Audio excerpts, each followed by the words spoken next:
and stuff. And I don't think you buy the wing stuff, do you? But anyway, he was saying that, well, I mean, basically a wing 9 is more apt to ask questions to people about things and have other people do a lot of the thinking work for them rather than coming up with answers on their own and through their own musings or Well, why would that follow from? Because like I said, that's what 9s do, is that they're not, they don't feel like they're competent, and so they ask other people for help in different things. Well, I want to read you guys this comment and see what you think about it. So, Okay. this guy named Smooth Operator put a comment. Can you post it? Share my screen.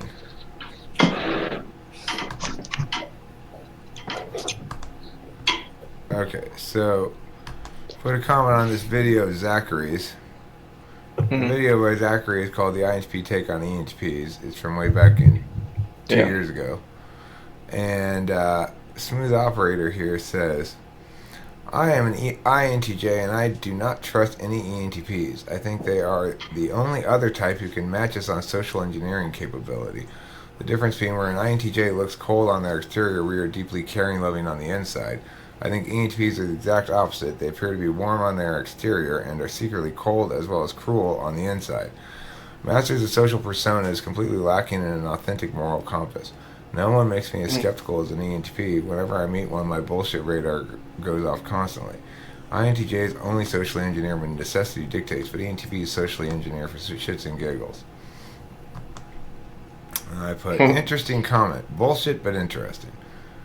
And he replied, I guess I have to refresh this.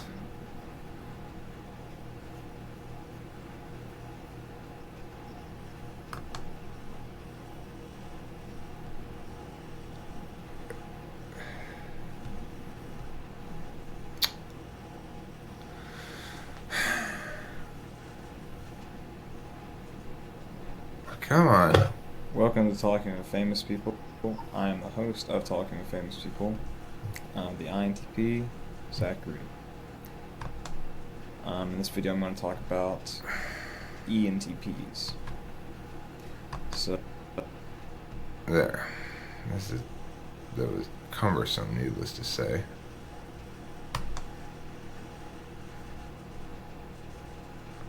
Alright, so here's his reply to that. His reply is, I would never insult an INTP's intelligence. He thinks he's talking to Zachary, apparently. But you guys are prone to emotional naivety. Just because you are logical doesn't mean you are emotionally intelligent. When an ENTP pulls a fast one on you, you will never see it coming. They are that thorough. So I understand where you would think it's bullshit because, quite frankly, they are so good at it, everyone falls for it. But hey, don't take my word on it. Pretend to need a little depth or a sacrifice, and you will see how quickly they kick you to the curb. I said, I'm not an INTP. This is one of Zach's videos. Yada, yada. Okay. So, the thing is about that is, this is a common type description of ENTPs that were manipulative, socially chameleonish, and inauthentic, and somehow like mastermindy of social stuff. What are your thoughts on that initially, Audra? I think that it is an oversimplification, but at the same time, I don't think that it's directionally off base. I mean, I think it's an interesting. I think it's a good analogy between like INTJs and ENTPs. I think that might be a bit extreme. Okay, what do you sort think, of Mark? On a fuzzy level, the structure of that I think is somewhat present in what was described anyway. Okay, Mark, do you have any thoughts? Well, I think he got a number of things incorrect. Well, I mean, first off, he's assuming that ENTPs are going to be acting immorally or have a high probability of doing so because they don't have a moral compass. or whatever. You're cold and Which cruel on the inside. I'm pretty sure, Audra, none of us are cruel as far as I can tell. well, he's assuming that it's based upon emotions too. Like, the moral compass is based upon emotions. I would say is the biggest mistake that he's making there. I would say that ENTPs are quite principled people because we TI things down to the principles of things, which include moral judgments and calculuses as well, Right. calculi, or whatever. And so I don't think that ENTPs are just going around even in FE mode without considering those things. So I do think, though, that ENTPs have the capability of putting on a show for people. And I don't think we do that all the time, though. Like, I certainly don't. This whole masters of social personas thing. I don't feel like a master of social personas. No, but I can't put on a front in some situations if I'm, like, talking to Sure. like the front desk, and I'm trying to get my way with something, like, or if I need to be nice for somebody's, funeral or wedding or whatever, and I won't be like a Debbie Downer or anything, but that doesn't mean I'm being manipulative. It's not really that. I think there is a confusion in the comment too between like the idea of capacities versus, sort of if you take the cold structural shell of, what we're talking about when we're talking about personality theories versus the actual sort of manifestation and, like I said, thought process and actual development of, principles and so forth. Okay. Well, I mean, the thing is, I think Mark made a really good point when he said that he's assuming that feelings are a necessity for an authentic moral calculus. Of course, I think all three of us would probably argue that a genuinely meaningful moral calculus requires us to not include feelings, because that necessarily makes the calculus more interested and therefore less honest. I think ENTPs get accused of being manipulative all the time. I don't feel like I'm manipulative at all. In fact, I feel like I'm anything but manipulative. But because it's like I may be able to schmooze or sometimes or go FE and I can definitely talk my way out of shit, but a lot of times that's not even, there's nothing like warm and fuzzy about it. It's like they're wrong and I'm bringing the fucking hammer. There's no social persona about that. I'm genuinely mad. All right. I get accused of that, or have been in the past. There's a implied sort of negative intent with the way it was described. It's like, manipulation comes with certain baggage when people use that term, because that implies but at the same time, I mean, there is a certain amount of, appropriate, people think about appropriateness in, their behaviors or whatever. I mean, you do measure your behaviors based on where you're at and what's going on. It's like, okay, but look, if I were a master of social manipulation, and that's a whole other thing. It's like, again, it's there's a lot of implied things in the way that comment was stated. Here's the other thing: if I were a master of social manipulation, wouldn't you imagine this channel would have more subscribers than it does? I mean, I'm doing a pretty bad job of shit, really. If I'm the master of social personas, because I should be more liked. On that point, the problem with that is that the capacity does not imply the usage. I mean, I would say that if you suddenly were like injected with an ENTJ's worth of TE for a month, and you've maintained your your quote unquote ENTP manipulative abilities, you might just turn this channel into something ridiculously popular and amazing, and be the next whatever. But maybe. The capacity versus the utilization are two different things. So yeah, that's true. I think you made that argument. I would say that I'm so averse to manipulation that I'll ensure people that that's not what I'm doing. Right. Because people have accused me of that before, and then I'll just say I'm not being manipulative. I'm not trying to persuade you in any way. Ultimately, this is your decision and your decision only. But these are the considerations to be made or to be had.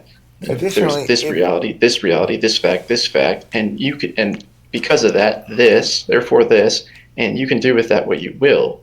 But that's the reality of it. if you do something kind of manipulative, like if I do, I won't actually do any kind of a trick. I will just I'll just tell Kim, like, here's what I'm doing right now. Like earlier today, I was trying to make a point, but Kim's a little slow on the uptake, to be perfectly frank about it, a lot of times. And so it's like what seems to me obvious, like I'm just doing back to you what you're doing to me, Kim, but just switching our roles here. She's not gonna know, like, that's what I'm doing, so I have to tell her. Right. Right. Yeah, I do things like that where I mean, I would say when I was younger and like didn't know what I was doing and didn't understand that I could talk, like I was probably more free. Like I mean, I would say that from my experience, there is there's a capacity to to kind of sway things, but I mean, like I said, I kind of like I very intentionally, like, especially as I've sort of gotten older and sort of realized what that was and that not everybody was in on the joke or, kind of in on it. Like you were talking about, it's like not like people are more susceptible to certain things, like realizing that I'm very careful not to do stuff. Well, it's like all licenses all the time. If I, to kind of try to really gauge it to whoever, whatever I'm talking to try to make sure that I'm not manipulating them or swaying them when I don't want to, and try to be very careful. Let's use all licenses all the time as a perfect example. I'm quite convinced that this is an actually viable business model. Selling people licenses they don't need to do shit they don't need a license to do. And they shouldn't need a license to do. And the whole point of it, of course, is it's a joke about how stupid licenses are. And the notion that somebody else is entitled or empowered or has legitimacy for licensing you and that somehow makes you more legitimate. It's insane. The symbol, mistaking the map for the territory, it's like these symbols of competence are more important than actual competence. No, you've got it backwards. But the thing is, I'm quite convinced that people would actually buy these licenses. And I may end up starting all licenses all the time in an actual business. I don't know. But the thing is, I don't think I could sustain the joke as a non-joke long enough because I'd feel guilty about it. It's like I don't want somebody who actually thinks they're getting something to be paying me money for a license that's useless and meaningless. It's like it's I just sort of have a basic. I mean, I don't know. It would be a conundrum for me if I were to somehow find myself in a position to actually start making money doing that, how I'd feel about it. Right. But I certainly wouldn't take it lightly as an ethical decision, and I haven't. I typically try to make sure that I'm not just, bullshitting people. The crazy thing is, it took me a long ass time to realize how easy it is to bullshit people. Exactly. It's like because I've spent my whole life assuming people are pretty smart, and they're not. Bullshit responsibility. Seriously, I spent my whole life assuming people are pretty smart. It's sort of like the safest assumption because you don't want to err on the side of treating somebody as less smart than they are and then get schooled. You can actually make a huge error by assuming the wrong direction there too. Right. Yeah. So I tend to err on the side of assuming people are smart, and just because you are who you are and you assume everybody's the same as you to start out with, and then you realize as time passes that people are different. It's just not true. But I just, it's only fairly recently that I've come to sort of understand that people will fall for all kinds of crazy bullshit that's nonsense. People do it all the time. People fall for stuff all the time. It's so silly. The kind of justifications people... Like that troll tax. When I tell this troll story, and I tell them collect the troll tax, at least half the people assume, because I call it a tax, that it's legitimate for him to be taking the food. When I tell them, when they ask him about it, And I say that, no, he explains, oh, I'm preventing sharks from attacking our village from the river. They go, sharks. Well, I don't want shark attacks. Like, Right. hello? Yeah. Yeah. Yeah. It's called frame leading. You know, it's like you can frame lead people down paths they ought not be going down at all. But I'm remarkably careful about it, frankly. Well, they don't even ask the question. Like, they don't ask you, are there sharks in the river? Like, like you could assume that sharks are in the ocean, they're not rivers, and they're therefore that. But you could even ask in the context of the story, but you are can there deduce sharks? it. You can deduce it from the fact that you had no shark problem prior to the troll arriving, and the troll recently arrived. Well, I mean, maybe not. Like, it could have been in the context of the story that beforehand you did have a shark problem, but then you started the story after the fact. But I started the story where they didn't have any problems until their bridge went out. And then the troll came and they had a problem with their food being taken. At no point is there mention of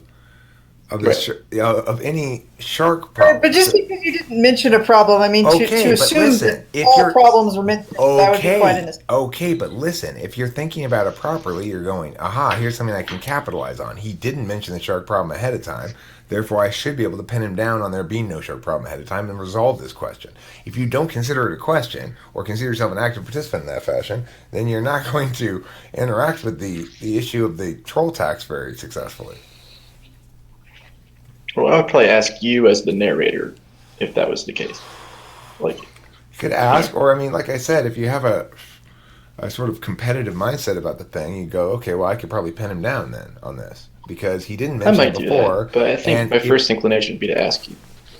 Yeah, I mean, sure. And if you do ask me directly, I'd say, well, what do you think? I mean, I can tell you this, there wasn't a shark problem before the troll arrived.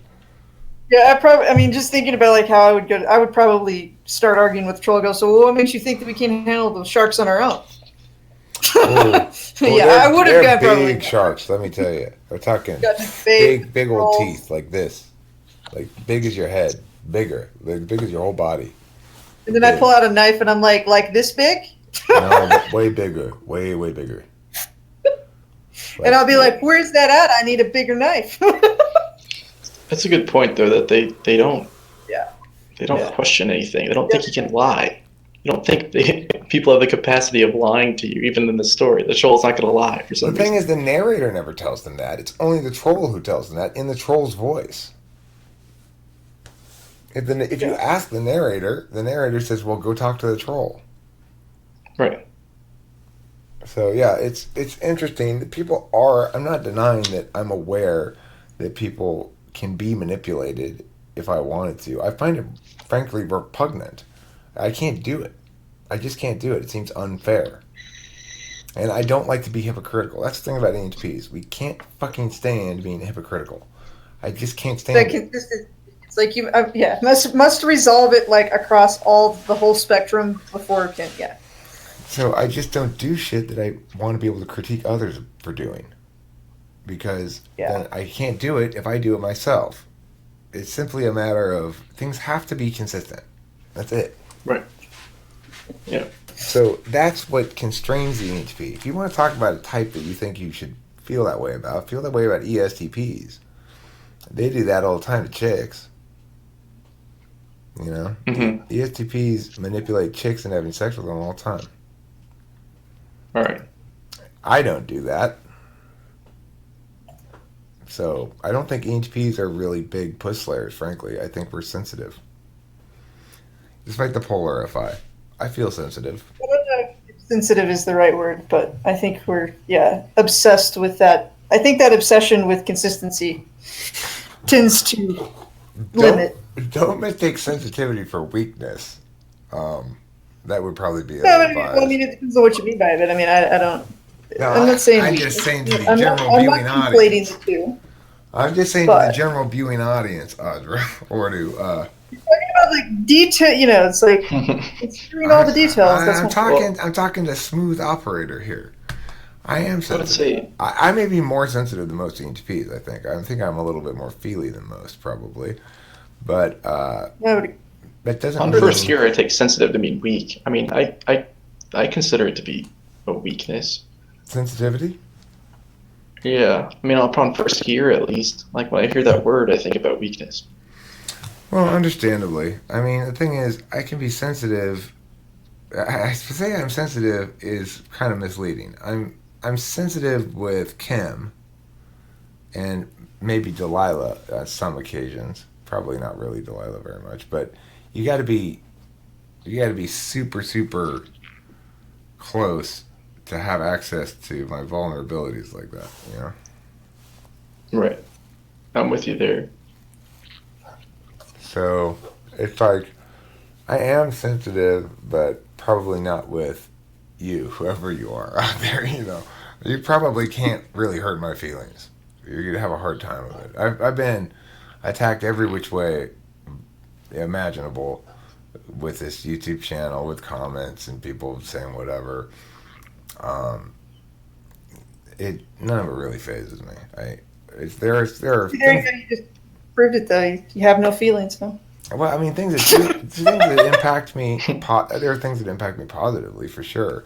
I get a sense of satisfaction from certain kinds of positive comments, especially ones where people tell me something like they felt like not understood at all. Then they watch this video and they feel like I understand them or something. That makes me feel good because if I feel as though I provided actual relief to existential malaise for somebody, then that's worth doing, you know. It is good. Being the ointment for existential malaise is I prefer balm, it's good. Audra. I Oh, prefer okay. balm, okay? All right. I'm not an Yeah. ointment. I mean, I'm a balm. Ointments are for girls. God. I would also say that, like when you get happy about those things, it's for principled reasons that you're happy about it. Like you could probably think about why that's a good thing and why you're happy about it. Well, I mean, it may be consistent with principle. I don't think it's actually principle itself providing me a satisfaction. I think it's a sense of connection with suffering. You know, it's like we've all suffered, ENTPs as much as anybody else, and we all know what it's like to suffer. And Hmm. you know, in general, when I think about the world and suffering, I get very sad because uh, I can't stand to think about it. I'll get either mad or sad if I think about like injustice or children being harmed or animals being harmed. I can't watch those commercials on TV with the animals in the cages, and I just generally try to turn a blind eye to the whole thing. I won't look at homeless people just because they make me sad. I don't want to see that shit, you know. But that's what I mean by sensitive too. It's like you probably can't hurt my feelings, but there's a lot of things in the world that do. Realities, you know. Yeah, I mean, homeless people get to me like that. That's really rough. Like, Yeah. and then if I don't help them out and I just pass them, like I feel bad, I feel guilty, I feel even if I didn't have the capability, but I still just didn't. I feel bad. The other thing I wanted to respond to here was this thing.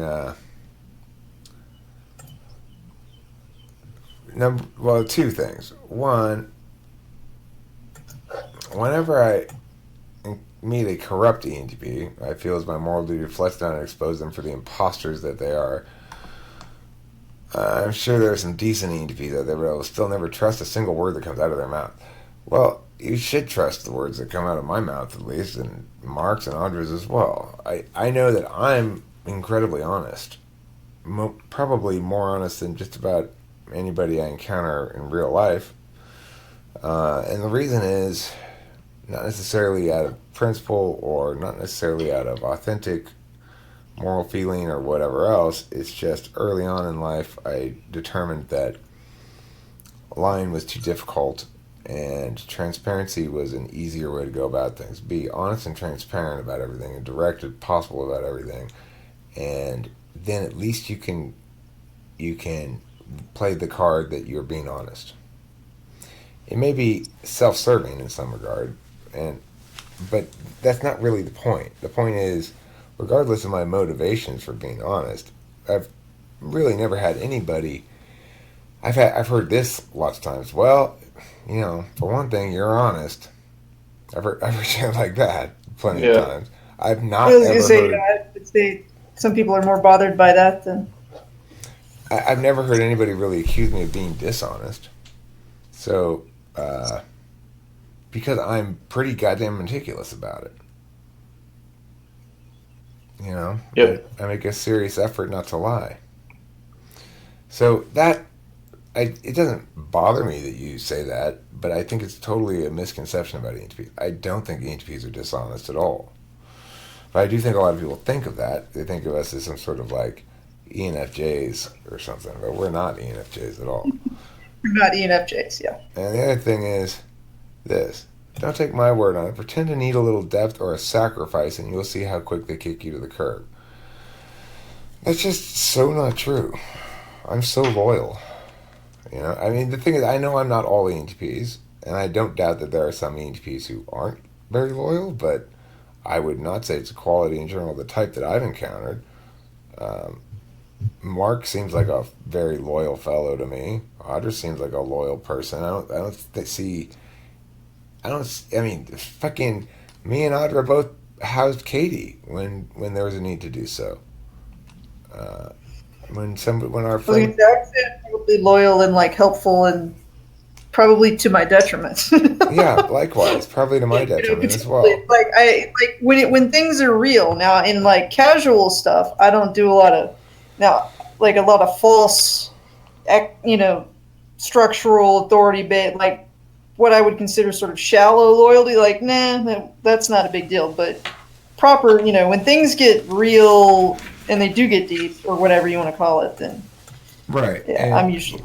That's when it's like I may not be there for like casual stuff in all of your parties, but when you're in trouble, I'll probably be there. And I'll judge you on your loyalty too. So it's like very rarely does it come down to this, but on occasion I'm facing an enemy of some sort, and in that occasion I want people who are on my side to be on my side. I'm not interested at that point in let's play objectivity. If somebody has made themselves my enemy, they've done something pretty fucked up, because I don't make enemies lightly. But at that point, I do tend to count on people's loyalty, and I expect it of them. It's not just like, well, hopefully they're loyal. It's like, I'm loyal, so now it's your turn to be loyal. That's just how it goes. I think it comes to that consistency thing. It's like, for me at least, one of the worst possible transgressions or things that I will judge people for is what I would consider like betrayal of trust and loyalty and stuff. So in that way, I try to hold myself like really. Right, and it makes sense that we're so. Because it's one of the worst things. Would be the opposite of that. The reason we're like that is because we don't trust FI. So, because we don't trust FI at all, we don't expect loyalty from others because we can tell they love us or something. That's not a good reason to expect loyalty from anybody, as far as I'm concerned. A good reason to expect loyalty from people is because you've nailed them down in their words, and because you've demonstrated and displayed the loyalty you expect to get in return. And then if they do betray you, well, fuck them. At that point, all bets are off. You say we're cruel inside. I don't think we're cruel, but we are a little vindictive. The loyalty bit's connected with the honesty bit too, because I think we try to make our yeses mean yes and our nos mean no. We don't want to commit to anything that we know that we can't follow through on, at least if it's within a certain time frame. Like maybe if you ask me a long time ahead of time about something, I say yeah, but I mean I'll be trying my hardest to make that follow through on that, no matter how early it is and how distant it is from the actual event passing. Yeah. And I'll even forget about it and then be reminded about it the day before, and then I forgot I said that, but I did say that, so that means I need to follow through. Not because I intentionally was unreliable. Yeah, it's like, okay, I did say these words, so that means I need to respect them. we don't like to be critiqued on our lack of follow through. So in general, we'll avoid commitments. But like you say, when we do commit to something, I don't necessarily always follow through on it. But when I don't, I feel guilty. I feel bad. Like, oh shit, I said I was going to do this and then I didn't. It's very much like lying. It's not quite the same thing because I believed it when I said it. Right. Yeah. But Well, I don't make up excuses It's either. often because I didn't intentionally like fail. I just put it was like incidental. Yeah, but I don't make up excuses. I don't say, well, I didn't follow through because of this, and that. I just apologize and say, my bad. Oh yeah, it's like it depends. If there's unintentionally not following. But I think that might have been a learned habit. I think I might have done that before. this is an area of questionable honesty. So if I don't follow through on anything, and there's a good reason why I didn't follow through on it, even if it's not the actual reason why I didn't follow through on it, I'll sometimes give that reason. Like with the washing the car, it was raining the last 3 days before we left for the trip, and it's true that would have precluded me from washing the car had I attempted to do so. But it didn't actually preclude me from attempting to do so because I wasn't really sure if the car wash was going to be open or not, and yada, yada, yada. But it was presented itself as a really good excuse, and it was legitimate in the sense that it did excuse the thing, so I just went with it. That's kind of dishonest, but I don't know. Yeah. Well, you're admitting it right now, and that shows that you're honest about it. I see the opportunities for things like that. And I mean, my point If I do that in the moment, I apologize for it later. But here's the thing. The reason I don't see it as dishonest necessarily is because what I'm saying is, well, look, you're arguing X, but for X to be valid, it would have to not be raining, because if it were raining, it wouldn't have been possible for me to get the car washed even if I had attempted to. In that case, I didn't lie at all, right? The way I parse it out. There are other factors involved. Yeah, I get that. It's not providing additional information that might be I have no obligation well to received. do that. I have no obligation to You do don't, that. no. I'm not saying you do. I'm not saying you're morally obligated. I'm just saying that in terms of the other person probably wanting to know these things, then, that's another thing. It's not a moral obligation on your part, although it probably would have been nice of you to, It demonstrates a lack of commitment to the truth while concurrently not expressly being dishonest or being morally prohibited. It nevertheless displays a lack of commitment to the truth in general. Like I want to be excused this more than I want the truth. Is the fuzzy that gray area that if we I think if we have a problem area, it's that area. Well, I say I do that. It's like it's not lying. It's just Just carefully choosing your words. This isn't really relevant here. It's like these details that you're focusing on are not. It goes back to that correct thing, but it is easy to do that sometimes. I do it much more with authorities. It's like, if I didn't turn homework in on time, I'll think about the excuses that probably could have precluded me from doing it, even though that's not the actual reason but it did happen. I'll say something I'm lying about it. And that people will automatically assume makes total sense as to why it was a problem. Like I said, it's those low cost it's things that aren't considered important, right? It's like if there's no particular great sort of personal meaning or whatever, like it actually does kind of go back to that. It's like if it's just sort of a structural, authoritative, whatever, if it's just sort of casual, low cost, low impact interaction. Yeah. Well, the structures are arbitrary anyway, so I don't feel like I'm hurting anything by saying those things, because the structure is inherently flawed and messed up and immoral to begin with. And so if that's what it invokes an immoral, wrong. Well, when it's a system to beat. It's not a right. It's it's a natural consequence of our own fuck-uppedness. That's what I was saying or trying to say. But it's just they're invoking that sort of response to it because it's already messed up. The structure's messed up.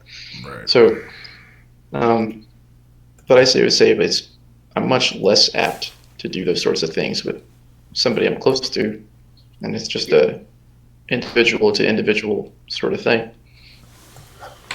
So anyway, Smooth, Smooth criminal? Is that what you're? Smooth operator. Here's the thing. I have gone on little kicks where I hate type X or type Y or whatever. I've done it about ESTPs. I've gone on the same kick about ESFPs. The fact is, you're reacting to the couple of ones you've met probably. Like, that you don't like. I've met some ESPs I don't like, and I've met some ESFPs I don't like. But I've also met some ESTPs that I do like. And while I haven't really met any ESFPs that I feel especially enthusiastic towards, suffice it to say, I imagine someday I will, or maybe even somebody I currently know and assume isn't an ESFP because I like them is actually a likable ESFP. So, that's the reality of it. As far as I can tell from talking to lots of people of lots of different types, ENTPs by and large are honest, loyal, and good people. We're not manipulative by and large, although we have some capacity to manipulate. We can be anyway, somewhat charismatic, but that doesn't mean we're manipulating people just because people are listening to us. So, I don't know. That's basically all I have to say on the subject, and I thank Mark and Audra for their contribution to the conversation as well. So this is 3 NTPs responding to you, Mr. Smooth Operator. And let me just tell you this too. If you want to grow big and strong, don't forget to eat plenty of cheese.